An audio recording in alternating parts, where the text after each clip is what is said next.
Thank you so much, members of the Fourth Estate. My name is Bernard Nyaora. I'm the titular head of Simba Rescue Team and the chairman of Abamachoge Church Youth Council.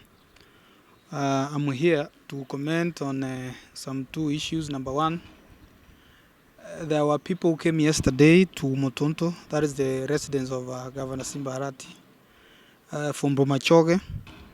They claim to have come on behalf of Machoge, which is not true. These were pastors from two households. They were cousins, brothers, and we wonder why no lady or woman was in that meeting.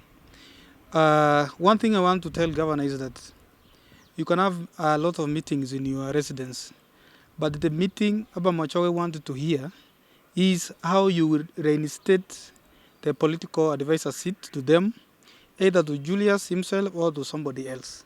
So people are sad, you know that, and the only thing you can do for us and the rest of us from Abamachoge to have peace with you is to reinstate the political advisor seat and honor the MOU that you signed at the Tendere Boys Hall when you came last year during campaigns. Another point, as the titular head of the rescue team and the founder, I'm told that people who are having a meeting at Itumbe Resort to discuss matters of our team. Dennis Kamau is heading the team. Dennis Kamau is a bishop, and we wonder who ordained him because he even never went to school. That team is independent. It's an independent organization. Our members, they are so much worried and they are so much annoyed because you haven't called them for any meeting to appreciate them since you won elections. You've met every other team. You've abandoned the rescue team. That's why I say as the chairman that the meeting happening at Itumbe, financed by you and Dennis Kamau, is a sham meeting. We reject the meeting. Simba Rescue Team members will hold a meeting very soon to burn the t-shirts, as I said, and to give a direction.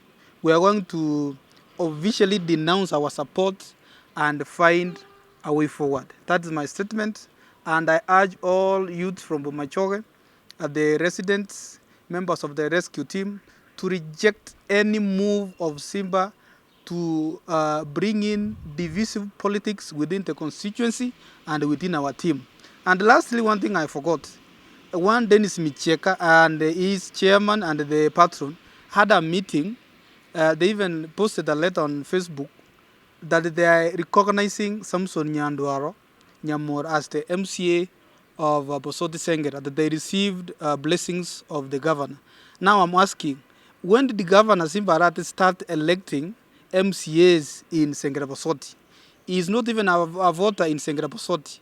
Installing members that you recognize is against the law. Deal with matters about the county. Leave alone Sengera Bosoti. Sengera Bosoti voted for Peter Mukukirio with over 5,000 votes. They respect him for the next 5 years, and we are ready to be under our MCA. Thank you so much. We are not fearful. We don't fear death. Simba, you have power. You can fall us and kill us, but we will not stop telling you the truth. Thank you.